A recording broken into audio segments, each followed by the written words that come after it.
నరేంద్ర మోడీ గారి నాయకత్వం, నరేంద్ర మోడీ గారి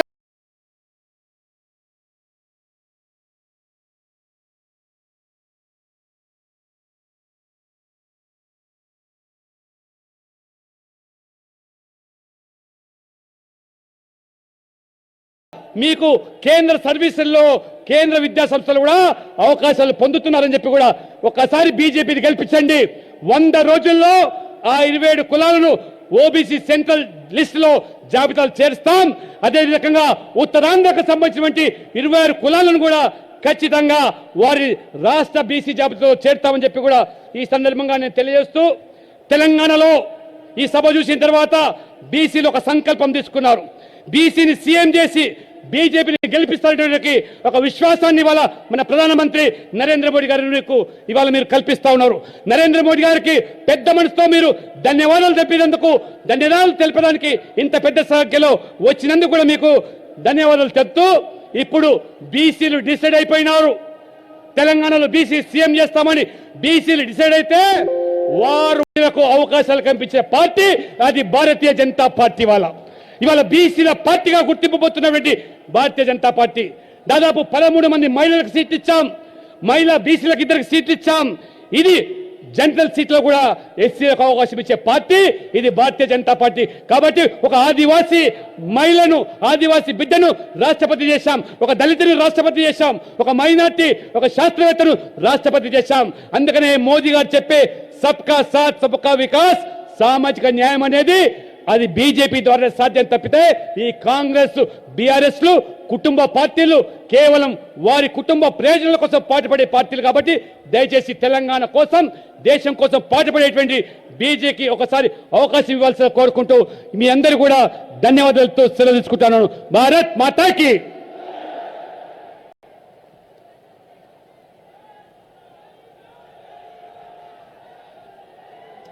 డాక్టర్ లక్ష్మణ్ గారికి ధన్యవాదాలు.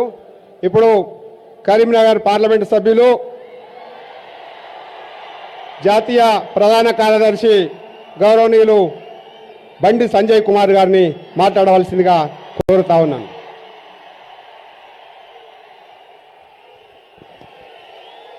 జోష్. భారత్ మాతాకి. 2 చేతులు ఉన్నాయి కదండి మీ అందరికీ. 2 చేతులు తన అక్కడున్నోళ్ళు, ఇక్కడున్నోళ్ళు, ఎక్కడున్నోళ్ళు 2 చేతులు పైకెత్తాలి. భారత్ మాతాకి, భారత్ మాతాకి.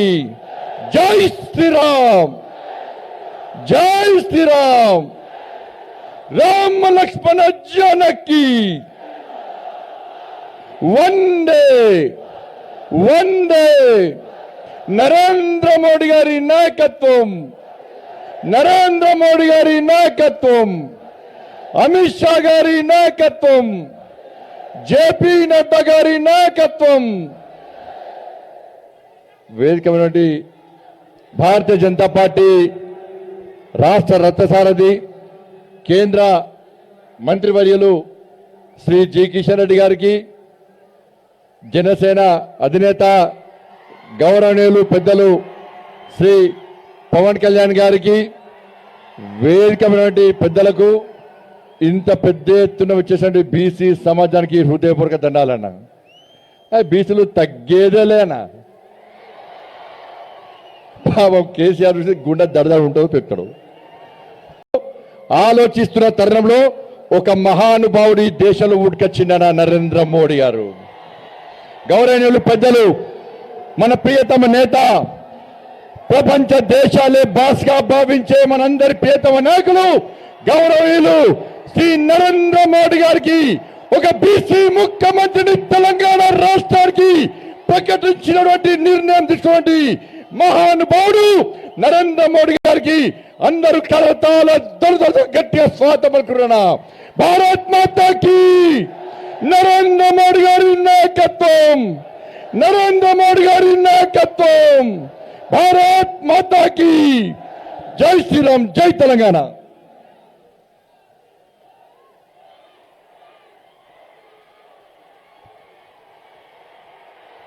ఇప్పుడు మన యొక్క ప్రియతమ నాయకుడు, జనసేన అధినేత పవన్ కళ్యాణ్ గారిని మాట్లాడవలసిందిగా మనవి చేస్తా ఉన్నా.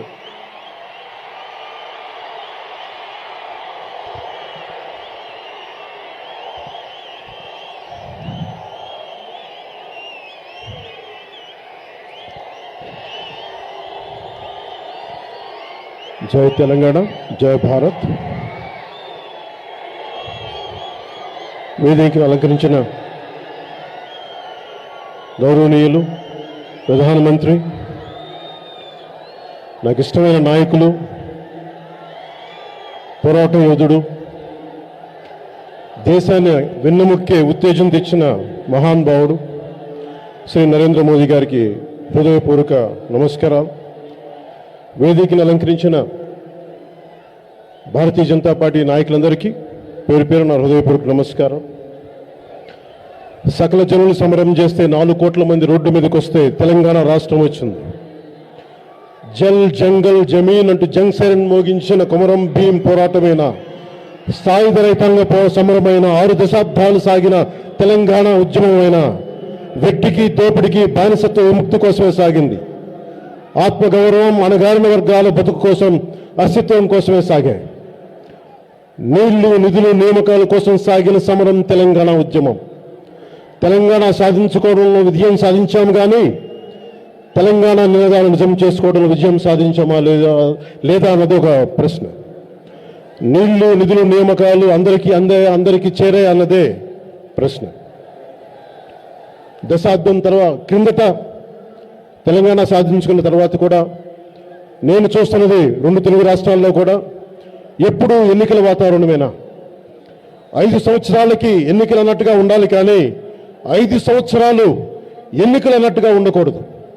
అలాంటి వాతావరణంలో ఘర్షణ, అవినీతి పెరిగిపోతే తప్ప నిజమైన అభివృద్ధి, సమగ్రమైన అభివృద్ధి కనపడదు. 3 సార్లు గుజరాత్ రాష్ట్రానికి ముఖ్యమంత్రిగా పనిచేసే ఆయన అనుభవం ప్రధానమంత్రిగా ఈరోజు ఎంత ఉపయోగపడిందో మీ అందరికీ తెలుసు. తెలంగాణ రాష్ట్రం కానీ, ఆంధ్ర కానీ అలాంటి నాయకులు ప్రధానమంత్రి గారిని ఎంత అందంగా అర్థం చేసుకోవచ్చో, ఎంత సయోధ్య కుదుర్చుకోవచ్చో అందరూ ఒకసారి ఆత్మపరిశీలన చేసుకోవాలి. నిజంగా నరేంద్ర మోదీ గారు ఎన్నికలనే దృష్టిలో పెట్టుకుంటే ఆర్టికల్ 370 రద్దు చేసేవారు కాదు. ఎన్నికలనే దృష్టిలో పెట్టుకుంటే ట్రిపుల్ తలాక్ని రద్దు చేసేవారు కాదు. ఎన్నికలనే దృష్టిలో పెట్టుకుంటే మహిళా బిల్లు తీసుకొచ్చేవారు కాదు. ఎన్నికలనే తీసుకొస్తే రామ మందిరం నిర్మించేవారు కాదు. ఎన్నికలనే తీసుకొస్తే నోట్లు రద్దు చేసేవారు కాదు. ఆయన ఎప్పుడూ దేశ ప్రయోజనాలే వారిని నిర్దేశిస్తే తప్ప ఎన్నికల ప్రయోజనాలు కాదు. అందరికీ అర్థం కాదు ఎందుకు నేను నరేంద్ర మోదీ గారిని నాకంత గౌరవం అని. 2004 నుంచి 2014 వరకు మన గోకుల్ చాట్, లుంబిని పార్క్ దాడులు మొదలుకొని బాంబే ఆత్మహత్య దాడుల వరకు ఎంతమంది చనిపోయారు, ఎంతమంది గాయపడ్డారు, చాలా మంది చనిపోయారు. మోదీ ఇలాంటి పరిస్థితుల్లో నా కోరిక ఎప్పుడు ఒక బలమైన నాయకుడు కావాలి, దేశానికి ఆత్మగౌరవం నింపే నాయకుడు కావాలి, ఆత్మవిశ్వాసాన్ని పెంపొందించే నాయకుడు కావాలి దేశానికి. అలాంటి నాయకుడు కావాలని నాలాగా కొన్ని కోట్ల మంది కలల కంటే ఆ కన్న కళ్ళకి ప్రతిరూపమే శ్రీ నరేంద్ర మోదీ గారు, ఈ దేశ ప్రధానమంత్రి. ఒక దేశ అభివృద్ధి కావాలంటే అంతర్గత భద్రత చాలా ముఖ్యం. ఈ రోజున 2004 నుంచి 2014 నుంచి ఎన్ని టెర్రరిస్టు ఉగ్రవాద దాడులు జరిగితే ఈరోజు మోడీ గారు వచ్చినప్పటి నుంచి ఈ రోజు వరకు ఎలాగ కట్టడి చేశారో మీ అందరికీ తెలుసు. మీకు మన దేశం మీద దాడులు చేస్తే వెళ్ళి మీ దేశంలోకి వచ్చి దాడులు చేస్తామని చెప్పి ధైర్యంగా చెప్పి భారతదేశంలో ప్రతి భారతీయుడికి గుండెల్లో ధైర్యం నింపిన వ్యక్తి ప్రధానమంత్రి మోదీ గారు.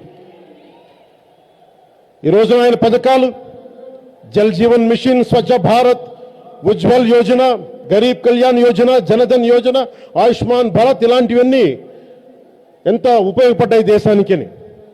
అలాగే WHO దీని ప్రకారం హైయెస్ట్ వ్యాక్సిన్స్ చేసిన దేశంగా ఆయన అద్భుతమైన విజనరీ. అయిన ఉమెన్ ఎంపవర్మెంట్ కోసం కానీ మనకి అంతర్జాతీయ సంబంధాల కోసం భారతదేశం ఏ విధంగా అభివృద్ధి చెందిందో మనందరికీ తెలుసు. భారతీయ విదేశాంగ విధానం కానీ, భారతీయ ఫారెన్ పాలసీ కానీ ఏ విధంగా మనందరి ప్రపంచం మొత్తం మీద మనల్ని చాటి చెప్పి భారతదేశం అగ్రగామిగా నిలబెట్టింది. అది నరేంద్ర మోదీ గారి నాయకత్వంలో. చంద్రయాన్-3 ఎంతో మంది వచ్చారు. నరేంద్ర మోదీ గారి నాయకత్వంలో మనం చూడాల్సింది ఎప్పుడు ఓటమికి గురైన శాస్త్రవేత్తలకి భుజం తట్టి నేనున్నాను పర్లేదని, రెండో ఫెయిల్ అయితే మూడోది అద్భుతంగా ఎవరు వెళ్ళని చోటకి సౌత్ సైడ్ మన చంద్రమండలానికి పంపించిన ఘనత వారిది. అదే శాస్త్రజ్ఞులు, అదే గొప్పవారు, అదే విద్యావంతులు. కానీ బలమైన సరైన నాయకుడు దెబ్బతిన్నప్పుడు భుజం మీద తడితే ఏ విధంగా ఉంటుందో ఈ రోజున భారతదేశం అభివృద్ధి చూడొచ్చు. 3 దశాబ్దాల పాటు రావాల్సిన ఒక ప్రగతిని నరేంద్ర మోదీ గారి నాయకత్వంలో కేవలం దశాబ్ద కాలంలోనే సాధించగలిగింది భారతదేశం. అది ఎవరో మనం మర్చిపోకూడదు. Number 1 in digital payments. యూపీఐలో దాదాపు 10 బిలియన్ ట్రాన్సాక్షన్స్ ఈ దశాబ్ద కాలంలో. ఇట్లాంటివి ఈ రోజున మనం చూసుకోవచ్చు. ఈ రోజున 10వ స్థానంలో 2014లో 10వ స్థానంలో ఉన్న భారతదేశం ఈ రోజున 5వ స్థానంలో నరేంద్ర మోదీ గారి నాయకత్వంలో మనం సాధించగలిగాం. ఈ రోజున బీసీల గురించే వస్తే అత్యధిక శాతం ఈ దేశం బీసీల జనాభా. మేము వారిని ముఖ్యమంత్రి చేస్తాం, అనగారిన వర్గాలను ముఖ్యమంత్రి చేస్తామని చెప్పి నోటితో చెప్పడం చాలా తేలిక, నోటితో ప్రేమించడం తేలిక. బీజేపీ నరేంద్ర మోదీ గారు బీసీలు నోటితో ప్రేమించలేదు, సీటుతో ఇచ్చి ప్రేమించింది, మాటలతో ప్రేమించలేదు. ముఖ్యమంత్రిగా బీసీని ముఖ్యమంత్రిగా చేస్తామని ప్రకటించి మరీ ప్రేమించింది. మాటలు చెప్పి ప్రకటించడం తేలిక, ముఖ్యమంత్రిని చేస్తానని ప్రకటించడం కష్టం. తెలంగాణ పోరాటాల గడ్డ. పోరాటం అంతిమ లక్ష్యం శాంతి కోసం, అభివృద్ధి కోసం. పోరాటం అంటే చావడం కాదు, పోరాటం అంటే గెలవడం, లక్ష్యాన్ని సాధించడం. భాగవతం పుట్టిన నేల ఇది, తెలంగాణ భాగవతం పుట్టిన నేల ఇది. బతుకు భారం అవ్వకూడదు. ఈ భాగవతం పుట్టిన నేలలో బతుకు భారం అవ్వకూడదు. మోదీ గారి నాయకత్వంలో బీసీల తెలంగాణ రావాలి, సామాజిక తెలంగాణ నిలదొక్కుకోవాలి, బీసీలు ముఖ్యమంత్రి కావాలి. దానికి జనసేన సంపూర్ణంగా పవన్ కళ్యాణ్ సంపూర్ణమైన మద్దతు భారతీయ జనతా పార్టీకి, నరేంద్ర మోదీ గారికి ఉంటుంది. విజన్ 2047 దేశంలో ప్రపంచంలో అగ్రగామి దేశంగా కావాలంటే మూడోసారి ఔర్ ఎక్ బార్ మోదీజీ. మనస్ఫూర్తిగా మోదీ గారు కావాలి ఇంకొకసారి ప్రధానమంత్రిగా. 2047 విజన్ ని భారతదేశమే ప్రపంచంలో అత్యంత అద్భుతమైన దేశంగా తీసుకెళ్లే బలమైన సత్తావున్న నాయకులు, కొత్త తరం నాయకులను తీసుకురాగలరు. అలాంటి బలమైన దేశం, భద్రత ఉన్న దేశం, బలమైన ఆర్థిక వ్యవస్థ భవిష్యత్తులో ప్రతి భారతీయుడు చూడాలి. అలాంటి భారతదేశం కోసం సాయశక్తిలో నా వంతు నేను కృషి చేస్తాను. ప్రధానమంత్రి గారికి అండగా ఉంటాం. ఈ ఎన్నికల్లో వారికి అండగా నిలబడతాం.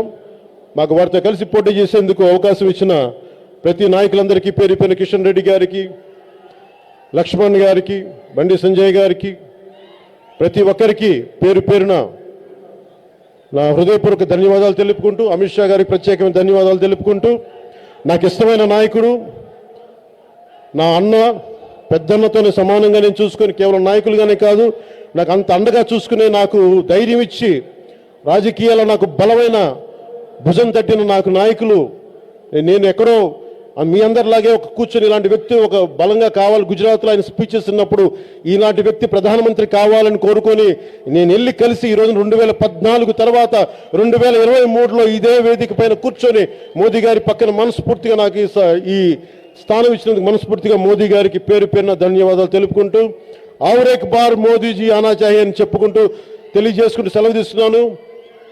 జై భారత్, జై హింద్.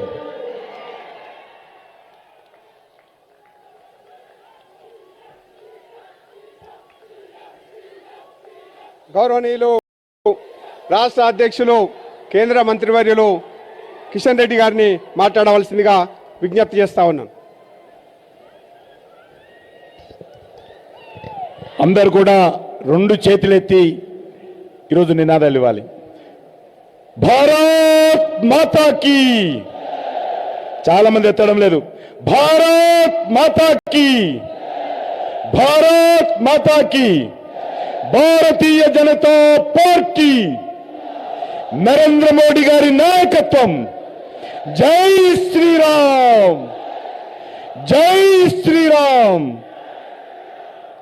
బహుజనులు, బడుగులు, వెనుకబడిన వర్గాలు, ఈ దేశంలో ఉన్నటువంటి 140 కోట్ల మంది ప్రజలకు ఆశాజ్యోతి सबके साथ सबका विकास सबका विश्वास सबका प्रयास నినాదంతో ఈరోజు మనస వాచ కర్మన పాటిస్తున్నటువంటి మన ప్రియతమ నాయకులు మన దేశ ప్రధానమంత్రి నరేంద్ర మోడీ గారికి ఈ తెలంగాణ గడ్డ మీద తెలంగాణలో ఉన్నటువంటి కాంగ్రెస్ అభ్యర్థికి స్వాగతం పలికి నరేంద్ర మోడీ గారి మీటింగ్ లో అనేక రకాలుగా విమర్శించి ఆ పార్టీ కాంగ్రెస్ పార్టీ ఏజెంట్ గా టిఆర్ఎస్ పార్టీ నాయకులు వివరించారు. ఈరోజు నేను కాంగ్రెస్ పార్టీని అడుగుతా ఉన్నాను, మీ ఎమ్మెల్యేలు అమ్ముడు పోయారా లేదా బీఆర్ఎస్ పార్టీకి చెప్పాల్సినటువంటి అవసరం ఉంది. రేపు ఇటీవల కాంగ్రెస్ పార్టీ నాయకుడు చెప్పారు, మా ఎమ్మెల్యేలు ఇప్పుడు కూడా ఎలక్షన్ల తర్వాత కూడా కాంగ్రెస్ పార్టీకి అమ్ముడు పోతారని చెప్పారు. నేను అడుగుతా ఉన్నాను కాంగ్రెస్ పార్టీని, మీరు మీ ఎమ్మెల్యేలు కేసీఆర్ కు బీఆర్ఎస్ పార్టీకి అమ్ముడు పోకుండా ఉంటారనేటువంటి గ్యారంటీ ఇస్తారని అడుగుతా ఉన్నాను. ఇవ్వలేరు. ఎందుకంటే ఎమ్మెల్సీ అంతా కట్టగట్టుకొని బీఆర్ఎస్ లో చేరారు. కాబట్టి ఒకటే కోరుతా ఉన్నాను, కాంగ్రెస్ పార్టీ అమ్ముడు పోయే పార్టీ, టిఆర్ఎస్ పార్టీ కొనుగోలు చేసేటువంటి పార్టీ. ఓ తెలంగాణ ప్రజానీకమా, గతంలో 10 సంవత్సరాలు కాంగ్రెస్ పార్టీ పాలన చూశాము, అంతకుముందు 30 సంవత్సరాలు చూశాము. ఇప్పుడు 10 సంవత్సరాలుగా బీఆర్ఎస్ పాలన చూస్తా ఉన్నాము. ఈ రెండు పార్టీలు కూడా కుటుంబ పార్టీలే, అవినీతి పార్టీలే, ప్రజలను దోపిడీ చేసేటువంటి పార్టీలే, కుంభకోణాల పార్టీలే, నియంత్రిత పార్టీలే. ఈ రెండు పార్టీలు కూడా ఒకే తానుముక్కలు. ఈ రెండు పార్టీల యొక్క డిఎన్ఏ ఒకటే, బొమ్మ బొరుసు లాంటి పార్టీలు. కాబట్టి ప్రజలారా, ఈ తెలంగాణలో మార్పు రావాలంటే నరేంద్ర మోడీ గారి నాయకత్వంలో కాషాయ జెండా మాత్రమే తెలంగాణలో మార్పు తెస్తుంది తప్ప కాంగ్రెస్ పార్టీ ద్వారా మార్పు రాదు. దున్నపోతులు తినేటోళ్ళు పోయి ఏనుగులు తినేవాళ్ళు వస్తారు. పెన్నం మీద నుంచి పొయ్యిలో పడకూడదు. కాబట్టి ఈ రెండు పార్టీలు కూడా మజ్లిస్ పార్టీ యొక్క మోచేతి నీళ్లు తాగే వాళ్ళే. మజ్లిస్ పార్టీని పెంచి పోషించేది ఈ రెండు పార్టీలే. కాబట్టి సోదరులారా, ఈ తెలంగాణలో మార్పు ఒక్క భారతీయ జనతా పార్టీ ద్వారానే సాధ్యం.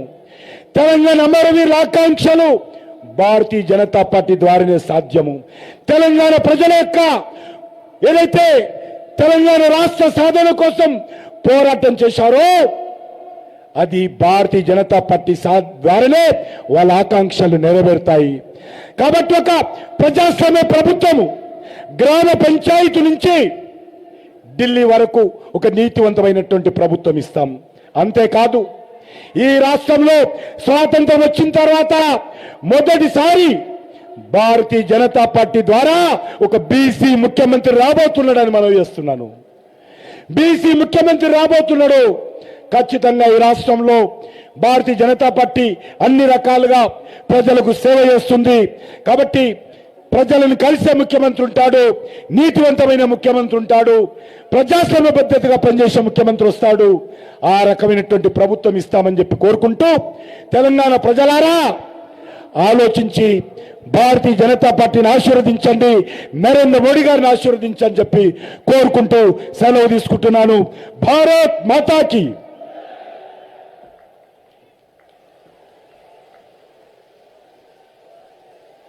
మన అందరి ప్రియతమ నాయకులు, యుగ పురుషుడు, భారత ప్రధానమంత్రి గౌరవనీయులు శ్రీ నరేంద్ర మోడీ గారిని మనల్ని ఉద్దేశించి మాట్లాడాల్సిందిగా మనవి చేస్తా ఉన్నాను.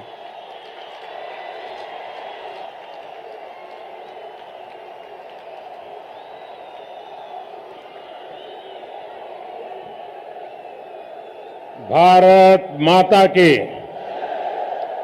भारत माता की। देवी सम्मक्का सरलम्मा की जय।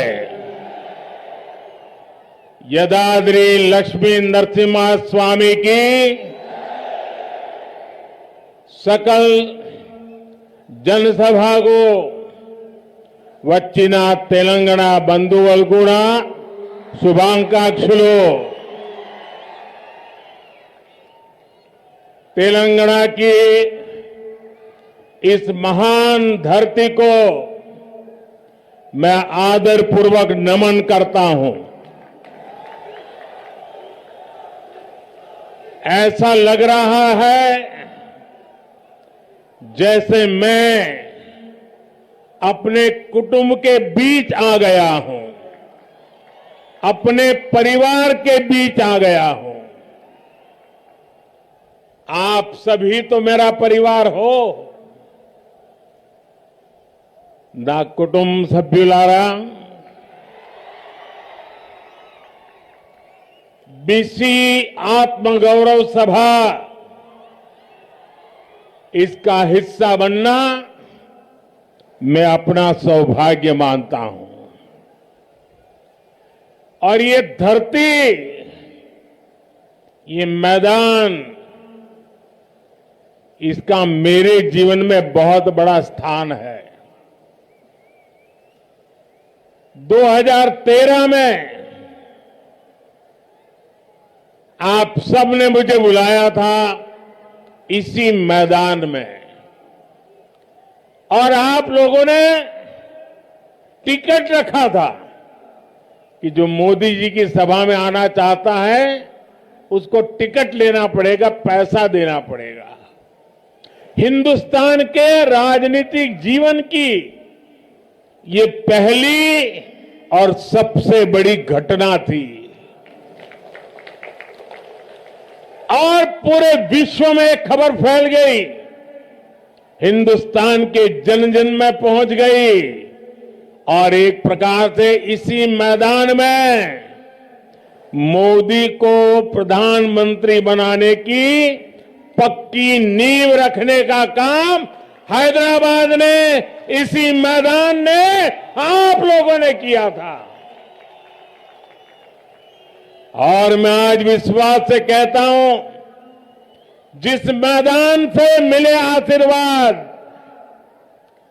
मोदी को पीएम बना दिया, इसी मैदान के आपके आशीर्वाद बीजेपी का पहला मुख्यमंत्री, बीसी मुख्यमंत्री यहीं से बनेगा।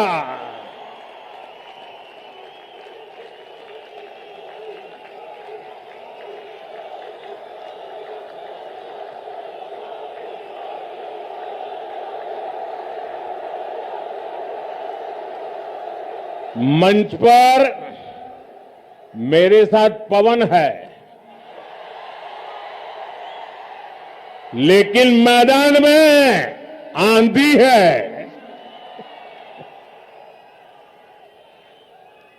तेलंगाना में बदलाव की जो आंधी चल रही है, उसे इस विशाल जनसभा में भी महसूस किया जा सकता है।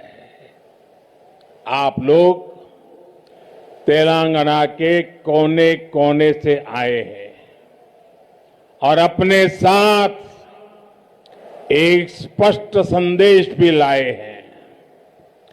तेलंगाना का विश्वास अब बीजेपी पर है। हमारे बीसी साथी हो, गरीब हो, दलित हो, एसटी एससी भाई बहन हो, सभी ने तेलंगाना में परिवर्तन का मन बना लिया है। पिछले 9 वर्षों से यहां तेलंगाना में विकास विरोधी, बीसी विरोधी, एससी एसटी विरोधी सरकार है। इस 30 नवंबर को आप लोगों के पास तेलंगाना की बीसी विरोधी सरकार को उखाड़ फेंकने का बेहतरीन अवसर है। अब तेलंगाना में कमल ही कमल खिले, ये आपको सुनिश्चित करना है। ना कुटुंब सभ्युलारा, तेलंगाना का गठन 3 मुद्दों पर हुआ था। पानी, पैसा और रोजगार। नीलू, निधुलू और नियामकालू, इन तीनों मुद्दों पर जन विरोधी सरकार ने तेलंगाना के लोगों के साथ धोखा हुआ है। अलग तेलंगाना राज्य के आंदोलन में हमारे बीसी भाई बहनों की बहुत बड़ी भूमिका थी। वो आंदोलन में सबसे आगे थे। अलग राज्य के लिए हमारे कितने ही साथी शहीद हो गए थे, लेकिन तेलंगाना बनने के बाद यहां ही सरकार ने सबसे बड़ा धोखा हमारे बीसी साथियों के साथ ही किया। यहां की सरकार ने बीसी हितों की लगातार उपेक्षा की। तेलंगाना में इतनी बड़ी ओबीसी, एससी, एसटी आबादी है, लेकिन उनकी आकांक्षाओं पर बीआरएस ने कभी ध्यान नहीं दिया। वो अपने परिवार में ही लगा रहा। यहां तो बीआरएस की 2 टीमें तो साफ दिखती हैं, एक पर्दे के पीछे सी टीम भी है। ये कांग्रेस का सी है ना, ये सी बीआरएस की सी टीम है। एक कांग्रेस बीआरएस की सी टीम है। बैकवर्ड क्लास की आकांक्षाएं कांग्रेस के भी एजेंडे में शामिल नहीं है। कांग्रेस और बीआरएस दोनों के ही डीएनए में 3 बातें कॉमन है। एक, परिवारवाद। दूसरा, भ्रष्टाचार। और तीसरा, तुष्टीकरण। इन परिवारवादी पार्टियों के संरक्षण में भ्रष्टाचार फलता है, फूलता है, और अवसर भी सिर्फ और सिर्फ नाते रिश्तेदारों को ही मिलता है। परिवारवाद की मानसिकता से चलने वाली बीआरएस और कांग्रेस यहां कभी भी किसी बीसी को सीएम नहीं बनने देगी। साथियों, ये एनडीए है, बीजेपी है, जो ओबीसी हितों का सबसे ज्यादा ध्यान रखती है, उन्हें सबसे ज्यादा प्रतिनिधित्व देती है। बीजेपी का हमेशा से ये प्रयास रहा है कि दलित, पीड़ित, शोषित, वंचित, पिछड़े, आदिवासी समुदाय को उचित प्रतिनिधित्व मिलता रहे। जब अटल बिहारी वाजपेयी की सरकार थी और हमें सेवा करने का मौका मिला, तो एपीजे अब्दुल कलाम जी को हमने देश का राष्ट्रपति बनाया। 1996 में जब आदिवासी नेता पीएस संगमा जी का नाम लोकसभा के स्पीकर पद के लिए चुना गया तो अटल जी ने समर्थन का नेतृत्व किया। 2012 में राष्ट्रपति चुनाव में भी बीजेपी ने पीएस संगमा जी के नाम का समर्थन किया। एनडीए ने ही जीएमसी बाल योगी जी को स्पीकर पद के लिए नामित किया था, जो देश के पहले दलित लोकसभा अध्यक्ष बने थे। जब बीजेपी को अवसर मिला तो उसने दलित समुदाय से रामनाथ कोविंद जी को राष्ट्रपति बनाया। जब बीजेपी को मौका मिला तो उसने आदिवासी समुदाय से द्रौपदी मुर्मू जी को राष्ट्रपति बनाया। और यही मैदान है जिसने आदेश दिया था आप लोगों ने, और जब पूर्ण बहुमत बीजेपी को मिला और देश में पूर्ण बहुमत वाली सरकार का पहला ओबीसी प्रधानमंत्री बनाने का आपने मुझे अवसर देकर के एक ओबीसी का सम्मान किया था। और जैसे इसी मैदान से पूर्ण बहुमत वाली सरकार का ओबीसी प्रधानमंत्री पहली बार बना, पूर्ण बहुमत वाली सरकार का बीजेपी का सीएम भी ओबीसी पहली बार यहां बनने वाला है। परिवारवादी पार्टियां कभी किसी दलित, किसी पिछड़े, किसी आदिवासी को आगे नहीं बढ़ने देती, जबकि आज भाजपा देश की एकमात्र पार्टी है जो ओबीसी समुदाय को सबसे ज्यादा प्रतिनिधित्व देती है। केंद्र की एनडीए सरकार में 27 ओबीसी मंत्री है, जो अब आजादी के बाद पहली बार इतनी बड़ी तादाद में ओबीसी मंत्री केंद्र सरकार का नेतृत्व कर रहे हैं। आज देश में बीजेपी के 85 ओबीसी एमपीज है। आज देश में बीजेपी के 365 ओबीसी विधानसभा सदस्य है। आज देश में बीजेपी के 65 ओबीसी विधान परिषद सदस्य है।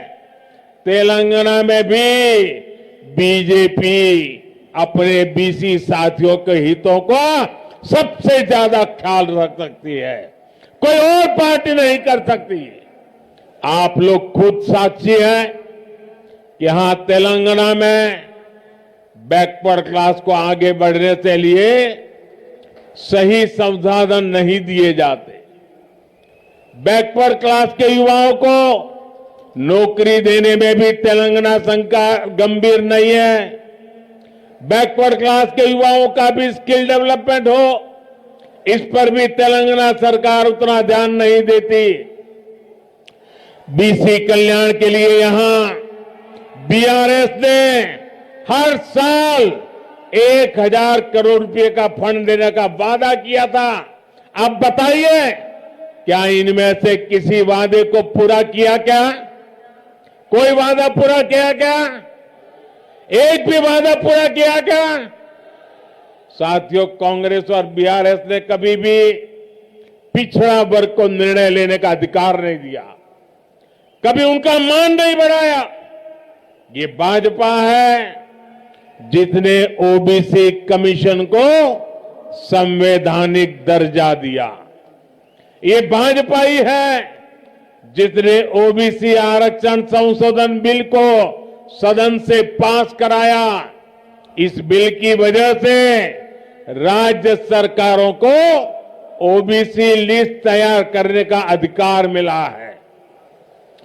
ये भाजपा ही है जिसने मेडिकल और डेंटल कॉलेजों में ओबीसी के लिए 27% रिजर्वेशन को लागू किया।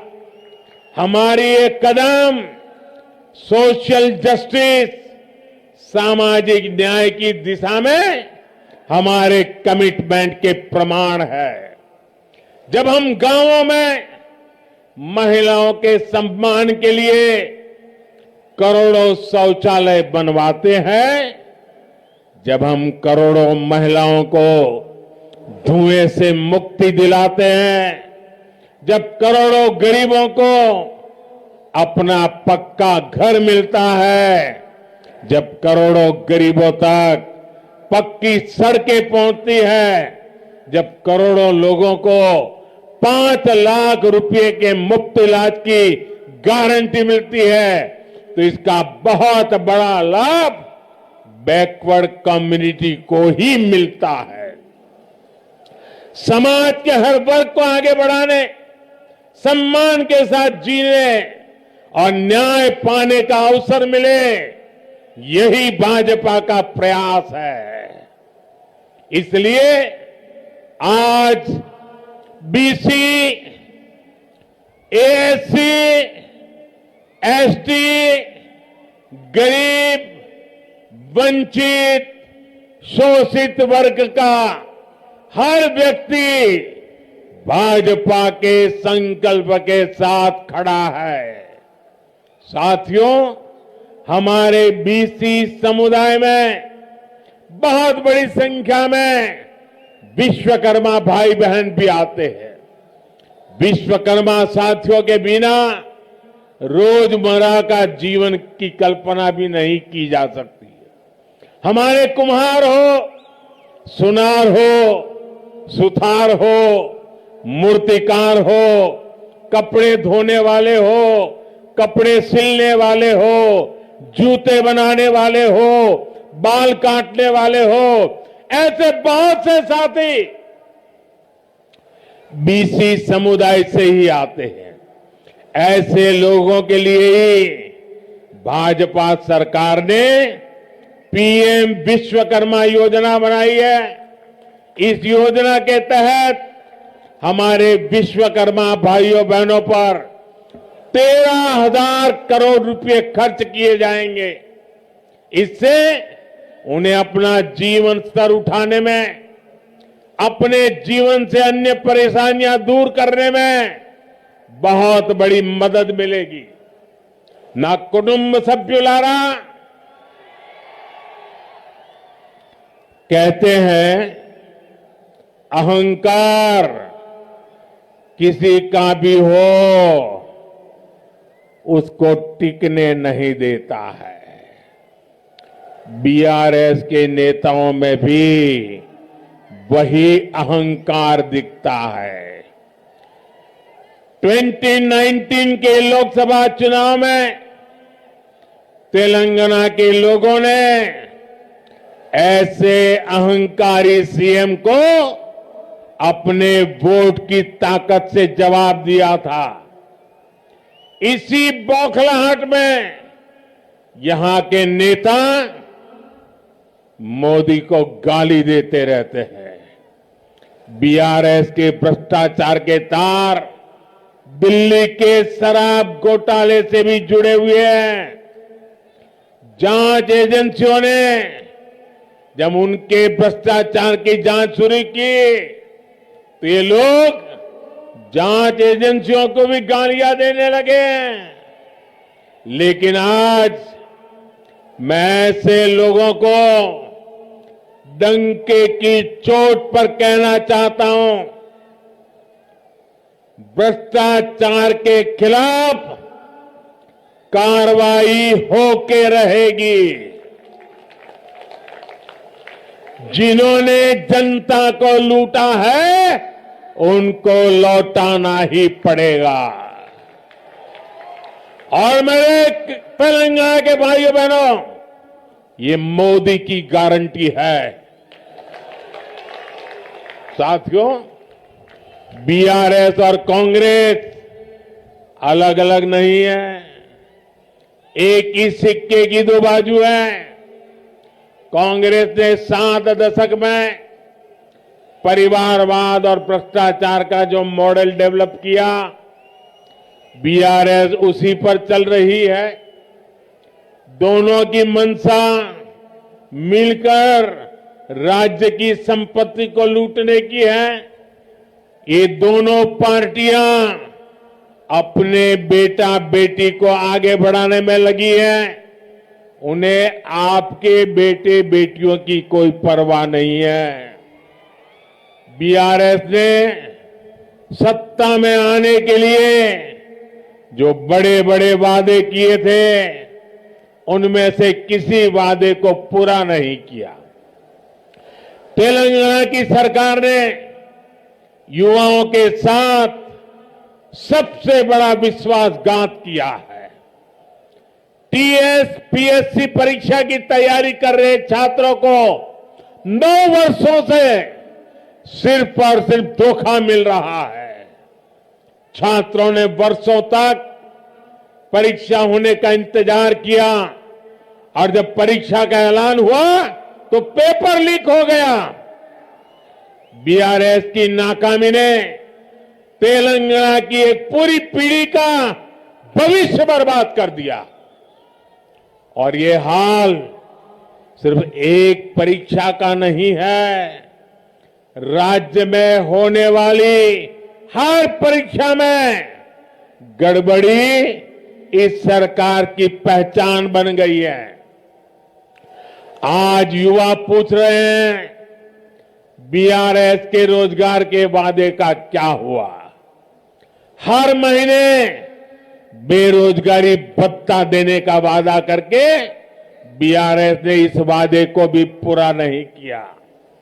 आज भी तेलंगाना में टीचर्स के हजारों पद खाली है और हजारों स्कूल तो ऐसे हैं जहां सिर्फ एक टीचर है। आप मुझे बताइए, तेलंगाना के युवाओं को धोखा देने वाली, उनके भविष्य से खेलने वाली बीआरएस सरकार जानी चाहिए कि नहीं जानी चाहिए? ये सरकार जानी चाहिए कि नहीं जानी चाहिए? इनको हटाना चाहिए कि नहीं हटाना चाहिए? हर गांव गली से हटाना चाहिए कि नहीं हटाना चाहिए? ना कुटुंब सभ्युलारा, बीआरएस ने तेलंगाना के मेरे गरीब भाई बहनों पर उनको जो डबल बेडरूम के वाले घर देने के सपने दिखाए थे, लेकिन ये वादा भी बीआरएस का हवा में उड़ गया। एक तरफ बीआरएस का ट्रैक रिकॉर्ड है तो वहीं बीजेपी का सेवा काल भी है।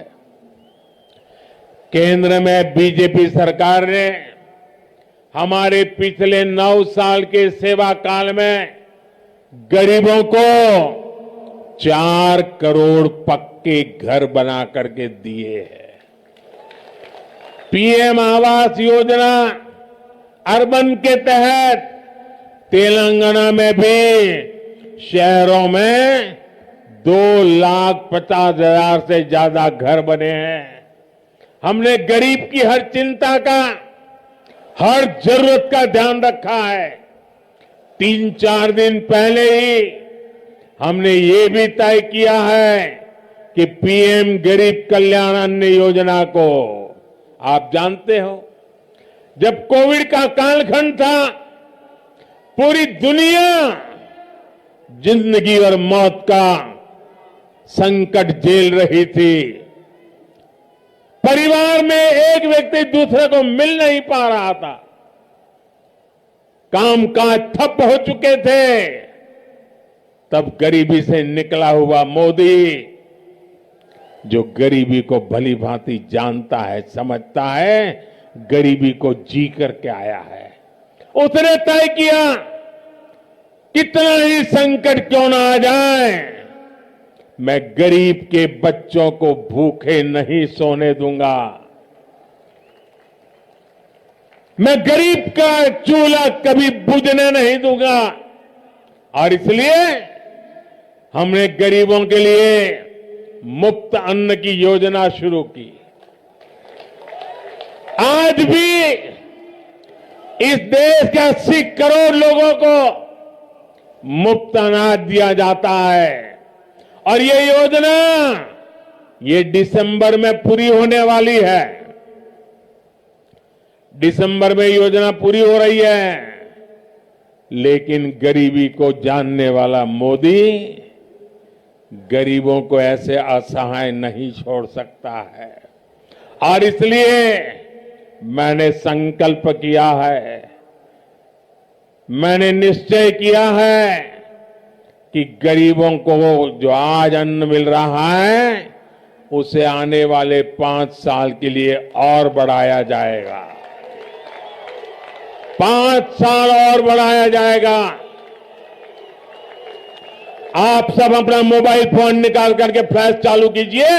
गरीबों के कल्याण में आपके मोबाइल की फ्लैश चालू कीजिए। गरीबों के कल्याण के लिए मोबाइल की फ्लैश चालू कीजिए। 5 साल के लिए मुफ्त अनाज की इस योजना के समर्थन में आप अपनी फ्लैश लाइट चालू कीजिए। हर एक के मोबाइल की फ्लैश लाइट चलनी चाहिए। ये गरीबों के कल्याण के लिए है। ये मोदी की गारंटी का समर्थन है। ये मोदी की गारंटी का समर्थन है। गरीबों का कल्याण ये हमारे दिलों में है और इसलिए इतना बड़ा जन समर्थन मिल रहा है। मैं आपका बहुत बहुत आभारी हूं। बोले भारत माता की, भारत माता की। यानी ये गरीबों को मुफ्त राशन की योजना अब आने वाले 5 साल और चलेगी। इसका लाभ तेलंगाना के भी लाखों गरीबों को मिलेगा। साथियों, बीआरएस ने राज्य के किसानों के साथ भी विश्वासघात किया है। 1 लाख तक का लोन माफ करने का वादा करके यहां की सरकार ने जो खेल खेला है वो यहां के किसान अच्छी तरह समझते हैं। उसने किसानों को मिलने वाली कई तरह की मदद भी बंद कर दी है। ये भाजपा सरकार है जो अपने किसान भाई बहनों के हर हित का ध्यान रखती है। पीएम किसान सम्मान योजना के तहत हमने यहां के किसानों को 9,000 करोड़ रुपए सीधे उनके बैंक खातों में भेजे हैं। इससे तेलंगाना के 35 लाख किसानों को सीधा फायदा हुआ है। इसमें बड़ी संख्या में बैकवर्ड कम्युनिटी के किसान शामिल है। साथियों, आज तेलंगाना के लोगों के साथ ही पूरा देश 2047 जब देश आजादी के 100 साल मनाएगा, हम विकसित भारत का लक्ष्य लेकर के मैदान में उतरे हैं। इसीलिए काम कर रहे हैं। भाइयों बहनों, अब इतनी बड़ी तादाद में आए, इस मैदान ने मुझे फिर से एक बार उसके प्यार का एहसास करा दिया है, उसके आशीर्वाद की ताकत का एहसास करा दिया है। तेलंगाना का तेजी से औद्योगिक विकास हो, यहां के नौजवानों को रोजगार मिले, इसके लिए बीजेपी सरकार प्रतिबद्ध है। बीजेपी सरकार हर क्षेत्र में तेलंगाना के विकास के लिए काम करेगी। इसके लिए तेलंगाना में डबल इंजन की सरकार जरूरी है। तेलंगाना में भाजपा सरकार बनाने के बाद बीसी गौरव को बढ़ाने के लिए ठोस कदम उठाए जाएंगे। भाजपा हमेशा आपके विश्वास को मजबूत करने का प्रयास करेगी।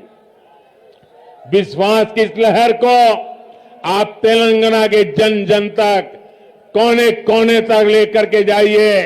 आप इतनी बड़ी तादाद में आए, नौजवानों का जो मैं जोश देख रहा हूं, मैं साफ देख रहा हूं, तेलंगाना में बीजेपी की सरकार बनाने का आपने फैसला कर लिया है। मेरे साथ बोलिए, भारत माता की, भारत माता की, भारत माता की जय। आप सबका बहुत बहुत धन्यवाद।